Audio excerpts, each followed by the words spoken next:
जितने भी लोग अब ये सोच रहे हैं कि मुझे परमेश्वर के बलवंत हाथों के नीचे रहने की जरूरत है, आप अपनी चिंताओं के साथ आगे नहीं बढ़ सकते। आप अपनी चिंताओं के साथ परमेश्वर के बलवंत हाथों के नीचे नहीं रह पाएंगे।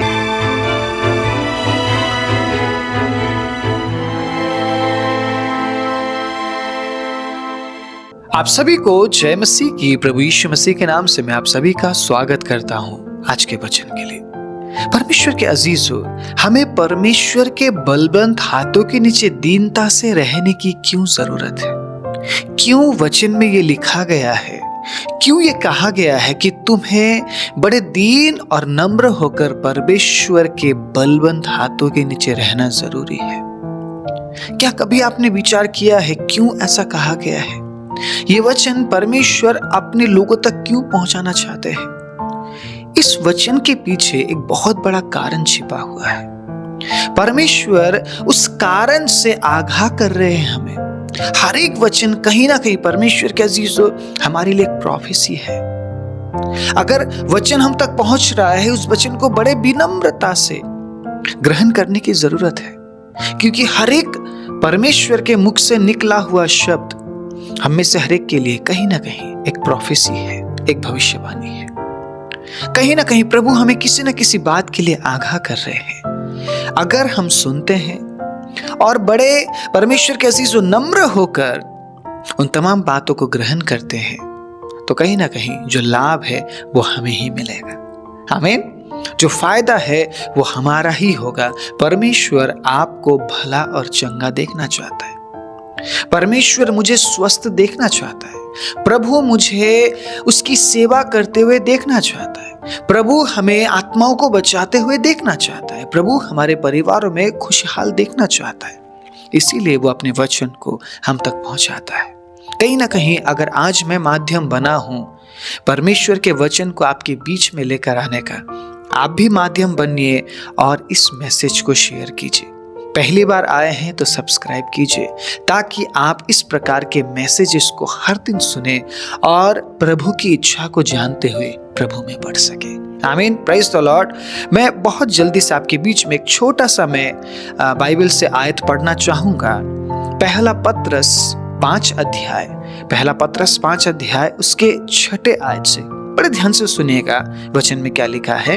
इसलिए परमेश्वर के बलवंत हाथ के नीचे दीनता से रहो, जिससे वो तुम्हें उचित समय पर बढ़ाए। अब ये जो हाथ है ना, ये जो बलवंत हाथ है परमेश्वर का अजीजों, ये हाथ बहुत ही सामर्थी हाथ है। इस हाथ से परमेश्वर आज के दिन ही हमें बढ़ा सकता है, लेकिन इंस्ट्रक्शन क्या है, क्या बोला गया है, आज्ञा क्या दिया गया है, उस आज्ञा के प्रति ध्यान केंद्रित करें, ना कि बढ़ोतरी के प्रति। सबसे पहले ये बोला गया है कि अगर तू दीन होकर परमेश्वर के बलवंत हाथों के नीचे रहता है तो वो तुझे उचित समय पर बढ़ाता है। अब ये जो उचित समय है ये कब है किसी को भी नहीं पता। परमेश्वर ने आपके लिए कब उचित समय ठहराया है ये आप नहीं जानते हैं, या कोई व्यक्ति विशेष नहीं जानता है, ये सिर्फ परमेश्वर जानता है। परमेश्वर के अजीजों, उस उचित समय में जब प्रभु आपको बढ़ाना चाहता है, आप उसके हाथों के नीचे पाए जाए। जब प्रभु अपने समय पर आपको बढ़ाएगा, तब उस समय में आप उसके बलवंत हाथों के नीचे पाए जाना चाहिए। समय के दौरान अगर परमेश्वर के अजीजों आप उसके हाथों के नीचे ना पाए जाए, फिर वो कैसे बढ़ाएगा आपको? मान लीजिए आपने 10 साल प्रार्थना किया, शायद 11वें साल आपके जीवन में बढ़ोतरी का साल था। आप 11वें साल में उस हाथ के नीचे नहीं थे। आप परमेश्वर के अजीजों 12वें साल में उस हाथ के नीचे नहीं थे। परमेश्वर के अजीजों आप 13वें साल में उस हाथ के नीचे नहीं थे, तो कैसे वो आपको बढ़ाएगा? और ध्यान रखिएगा, परमेश्वर जब बढ़ाता है वो बढ़ोतरी संसार की बढ़ोतरी की तरह नहीं होती है। अगर परमेश्वर आपको बढ़ा रहा है, इसका मतलब प्रभु आगे की सोच रहा है। आगे आप ना गिरे, आगे आप बड़े होशियारी से चल सके, क्योंकि उसने सुलेमान को भी आशीष दिया और उसी जगह में उसने बाकी अपने लोगों को भी आशीष दिया। उसने देखा, सुलेमान को आशीष देकर देखा। सुलेमान उन बातों में बने नहीं रह पाया, वचन में बने नहीं रह पाया, प्रभु में बना नहीं रह पाया वो, और हम क्या देखते हैं, उन आशीषों का वो होकर रह गया। इसीलिए परमेश्वर ने आपसे और मुझसे छिपाया नहीं है, प्रभु ने सब कुछ हमारे सामने रख दिया है। जो रॉन्ग है वो रॉन्ग है और जो राइट है वो राइट है। सही और गलत दोनों बात को परमेश्वर ने हमारे सामने रखा है ताकि हम पढ़े, समझे और उस बलवंत हाथ के नीचे बने रहे। हमें बने रहने के बारे में बोला गया है, आपको बने रहने के लिए बोला गया है, मुझे बने रहने के लिए बोला गया है। अगर हम बने रहते हैं तो नो मैटर हम कितने साल से बने हुए हैं, जिस दिन समय आएगा, जिस दिन प्रभु बढ़ाएगा परमेश्वर के अजीजों, उस दिन हम उसके हाथ के नीचे पाए जाना चाहिए। शायद वो 12वें साल में आपको बढ़ाए, 13वें साल में आपको बढ़ाए, 14वें साल में आपको बढ़ाए, 15वें साल में आपको बढ़ाए, ये आप नहीं जानते, या कोई भी थर्ड पर्सन ये नहीं जानता है सिवाय परमेश्वर के। हमें परमेश्वर के बलवंत हाथों के नीचे बने रहने की इसलिए जरूरत है क्योंकि सही समय का हमें नहीं पता, और जिस समय प्रभु हमें बढ़ाना चाहता है उस समय हमें उसके हाथ के नीचे पाए जाना बहुत जरूरी है। हम उसके हाथों के नीचे हो और बड़े दीन होकर बने हो। Praise the Lord. और दीनता कहाँ से मिलती हमें, किससे हम सीख सकते हैं? मत्ती 11 उसके 29वें आयत में जब आप पढ़ते हैं, प्रभु यीशु मसीह कहते हैं, मुझसे सीखो क्योंकि मैं मन में नम्र और दीन हूं। अगर आप दीनता के बारे में सीखना चाहते हैं तो आपको प्रभु यीशु मसीह के जीवन शैली को परमेश्वर के अजीजों देखना पड़ेगा, पढ़ना पड़ेगा। सुनिएगा, मैं पढ़ाना चाहूंगा परमेश्वर के अजीजों फिलिपी 2 अध्याय। अगर मसीह के दीनता के बारे में हमें सीखना है, जानना और समझना है, दीनता का मतलब क्या है या मसीह कैसे दीन बना, तो हम फिलिपी 2 अध्याय को हम पढ़ना जरूर चाहेंगे। फिलिपी 2 अध्याय में यहाँ पे क्या लिखा है, 5वें आयत में सुनिएगा, जैसा मसीह यीशु का स्वभाव था वैसा ही तुम्हारा भी स्वभाव हो। ओके, जिसने परमेश्वर के स्वरूप होकर भी परमेश्वर के तुल्य होने को अपने वश में रखने की वस्तु ना समझा। ओके, वरन अपने आप को ऐसा शून्य कर दिया और दास का स्वरूप धारण किया और मनुष्य की समानता में हो गया और मनुष्य के रूप में प्रकट होकर अपने आप को दीन किया और यहाँ तक आज्ञाकारी रहा कि मृत्यु, हाँ क्रूस की मृत्यु भी सह ली। दीनता के संदर्भ को अगर आपने समझना है, दीनता की परिभाषा को अगर आपने समझना है, तो यीशु मसीह के जीवन शैली को अपनाना पड़ेगा। जैसा मसीह यीशु का स्वभाव था वैसा ही तुम्हारा स्वभाव हो।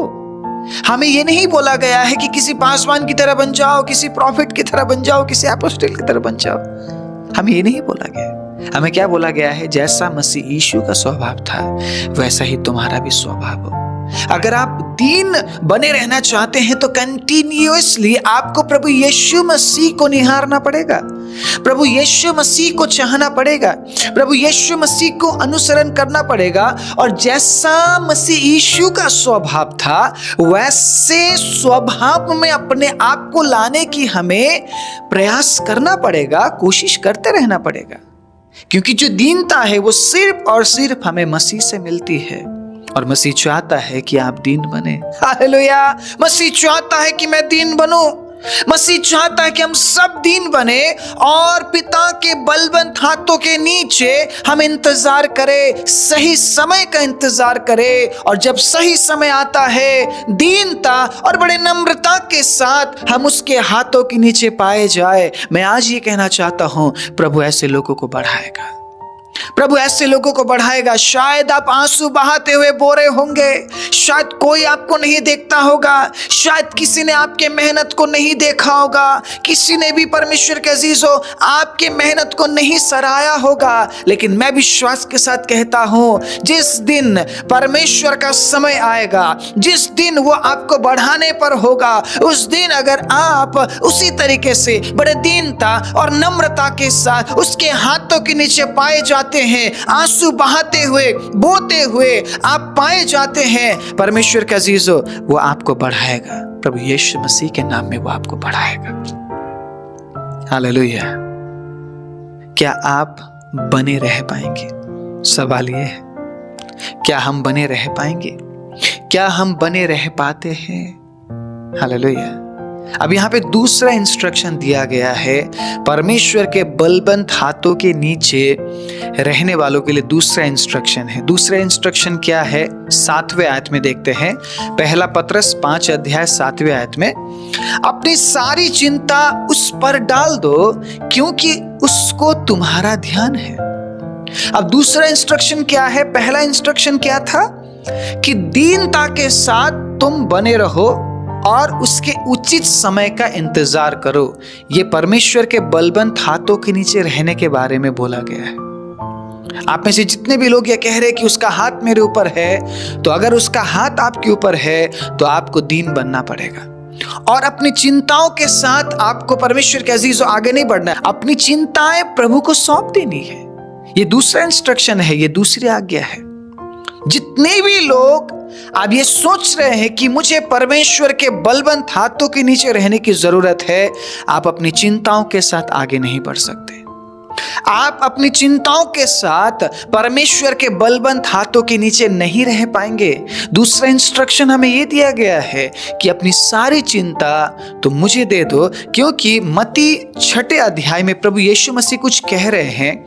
आइए सुनते हैं मत्ती 6 अध्याय में। ठीक है, मैं वचन के जरिए आप सभी को उत्साहित करना चाहता हूं, इसीलिए मैं एक एक करके मैं वचनों को आपके बीच में रखना चाहूंगा। मत्ती 6 अध्याय उसके 25वें आयत में हम देखते हैं, इसलिए मैं तुमसे कहता हूं कि अपने प्राण के लिए यह चिंता ना करना कि हम क्या खाएंगे और क्या पिएंगे, और ना अपने शरीर के लिए कि क्या पहनेंगे। क्या प्राण भोजन से और शरीर वस्त्र से बढ़कर नहीं?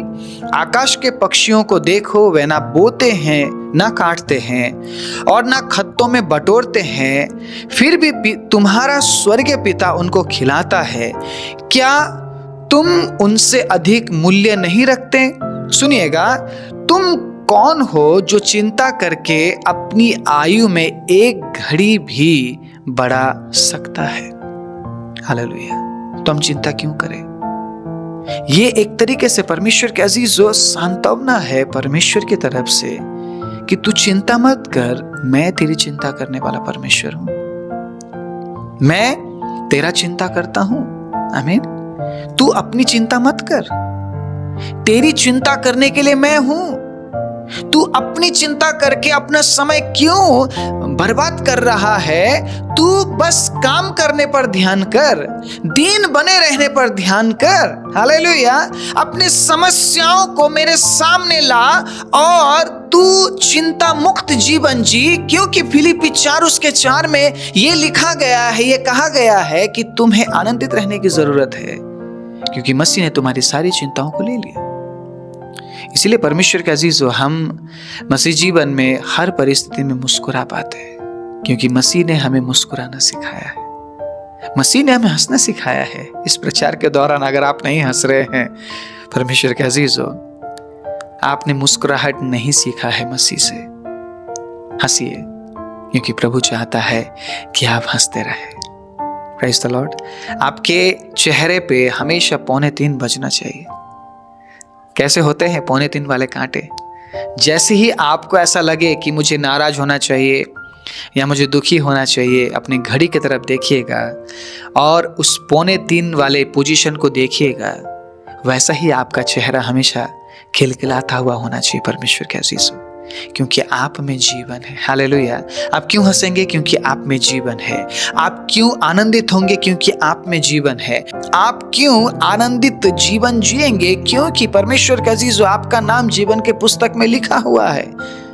आपको इसीलिए हर्षित और आनंदित होने के लिए कहा गया है, क्योंकि आप इस संसार के नहीं हैं, आप अनंत राज्य के हैं। Praise the Lord. और प्रभु कह रहा है, उस चिंता के साथ तुम आनंदित नहीं रह पाओगे, इसलिए चिंता मुझे दे दो।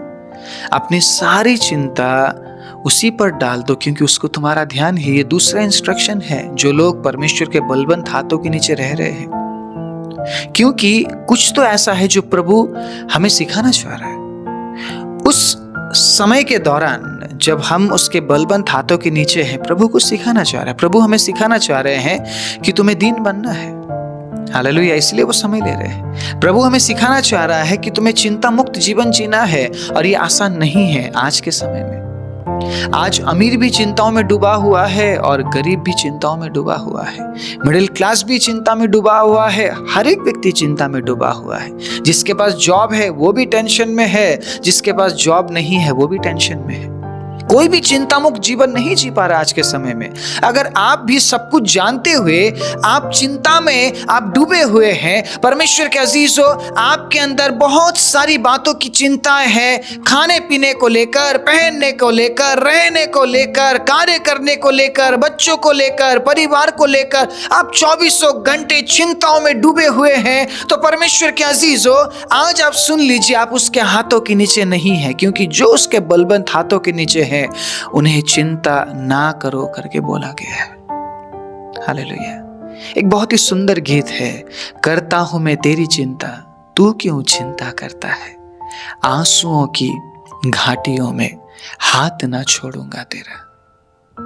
आज अगर आप आंसू बहाते हुए बो रहे हैं, परमेश्वर के अजीजों, एक दिन आप जय जयकार करते हुए लवेंगे, लेकिन चिंता में नहीं, बड़े आनंद के साथ, बड़े आनंद के साथ, क्योंकि आपका फ्यूचर प्रभु ने सवार दिया है। Praise the Lord, hallelujah.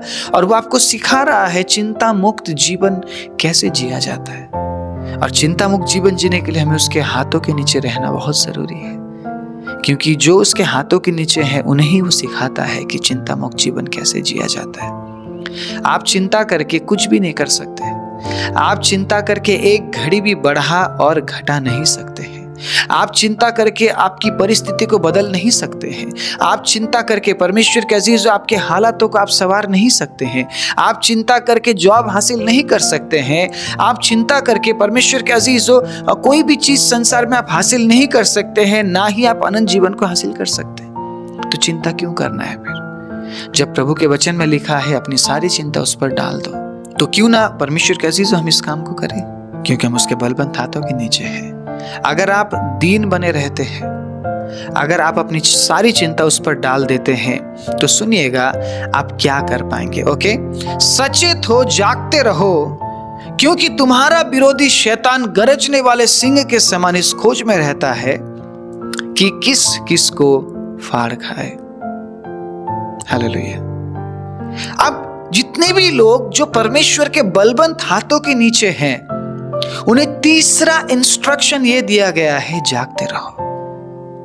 एक व्यक्ति, परमेश्वर का अजीजों, अगर अहंकार में जिए, घमंडी होकर जिए और पूरी जिंदगी चिंता करते हुए अगर वो बिताता है, तो वो कभी भी जागा हुआ अवस्था में नहीं रह पाएगा। समझने की कोशिश कीजिए मैं क्या बोल रहा हूं। लेकिन उसी जगह में अगर एक व्यक्ति दीन होकर, ठीक है, चिंता मुक्त जीवन जीता है, तो वो अलर्ट रह सकता है शैतान के प्रति कि शैतान उसे ना भरमाए। ये परमेश्वर का इंस्ट्रक्शन है कि तुम्हें जागते रहना है। और कौन जाग पाएगा, कौन जागे अवस्था में रह पाएगा? परमेश्वर के अजीजों, जो उसके बलवंत हाथों के नीचे है, वो ही शैतान का सामना कर सकते हैं। आगे सुनिएगा क्या लिखा है, विश्वास में दृढ़ होकर और यह जानकर उसका सामना करो कि तुम्हारे भाई जो संसार में है ऐसे ही दुख सह रहे हैं। Praise the Lord, hallelujah. हमें सामना करने के लिए बोला गया है। जो परमेश्वर के बलवंत हाथों के नीचे है वही शैतान का सामना कर सकते हैं, विश्वास में दृढ़ हो सकते हैं। हालेलुया। विश्वास में दृढ़ होने के लिए आपको एक ऐसा जीवन चाहिए जो जीवन दीनता वाला जीवन हो, जो जीवन नम्रता का जीवन हो, परमेश्वर के अजीज हो, जो जीवन चिंता मुक्त जीवन हो और जो जीवन जागने वाला जीवन हो। हालेलुया। सचेत रहने वाला जीवन हो। वही व्यक्ति विश्वास में दृढ़ बन सकता है, विश्वास में मजबूत बन सकता है और उस विरोधी का सामना कर सकता है, उस शैतान का सामना कर सकता है जो फाड़ खाने वाले भेड़िए के समान हमें ढूंढ रहा है कि हमें फाड़ खाए। इस ताक में है वो कि किस किस को फाड़ खाए। और परमेश्वर के अजीजों, उसके नजर में संसार के लोग नहीं है, उसके नजर में विश्वासी है जो परमेश्वर से प्यार करते हैं, जो प्रभु के वचन के अनुसार चलना चाहते हैं, जो परमेश्वर के वचन में बने रहते हैं, शैतान उन्हीं को गिराना चाहता है। अगर आप उसके बलवंत हाथों के नीचे हैं तो जो 3 इंस्ट्रक्शन हमें दिए गए हैं, उन तमाम आज्ञाओं को, उन तमाम इंस्ट्रक्शन को हमें मानने की ज़रूरत है। सबसे पहला क्या है? उस व्यक्ति को दीन बने रहने की ज़रूरत है। दूसरा, चिंता मुक्त जीवन जीने की ज़रूरत है। उस व्यक्ति को कहा गया है कि तू अपनी चिंता यहोवा पर डाल दे। हालेलुया। और तीसरी बात, उसे जागते रहने के बारे में बोला गया है ताकि वह विश्वास में दृढ़ होकर उस विरोधी का सामना कर सके जो हमें विश्वास से दूर करके नरक की ओर लेकर जाना चाहता है। अगर इन 3 बातों को हम मानते हुए परमेश्वर के बलवंत हाथों के नीचे बने रहते हैं तो आप उचित समय पर बढ़ाए जाएंगे और आप उस विरोधी का भी सामना कर पाएंगे, परमेश्वर के अजीजों, जो आपको परमेश्वर से दूर करना चाहता है। आइए अपने आंखों को बंद करें। राजाओं के राजा, प्रभुओं के प्रभु, हम धन्यवाद देते हैं प्रभु इस अद्भुत समय के लिए। पिता, आपके बच्चों को प्रभु आपने अपने वचन से आज छुआ है प्रभु, आपने हमें दोबारा भरा है पवित्र आत्मा। होने दीजिए प्रभु, हमारा आपके हाथों के नीचे प्रभु बने रहना खुदाबंद बढ़ोतरी और उन्नति का कारण बने। और जब उचित समय आता है प्रभु, उस समय में हम आपके हाथों के नीचे बड़े दीनता, नम्रता के साथ प्रभु, हालेलुया, अपनी चिंताओं से मुक्त होकर प्रभु आपकी सेवा करते हुए, जागते हुए, खुदाबंद विश्वास में दृढ़ होकर शैतान का सामना करते हुए पाए जाएं, ताकि प्रभु उचित समय पर आप हमें बढ़ाएं। हम आपसे बेहद प्यार करते हैं प्रभु। और जितने भी लोगों ने आज प्रभु आपके वचन को सुना है, बड़े सकारात्मक विचार के साथ प्रभु अगर उन्होंने ग्रहण किया है, बहुत आज से आशीष और बरकत दीजिए। जितने भी लोग इस वचन को साझा करने जा रहे हैं, आप उन्हें भी बहुत आज से आशीष और बरकत दीजिए। सारी महिमा आपको देते हुए प्रभु यीशु मसीह के नाम से मांगते हैं, आमीन।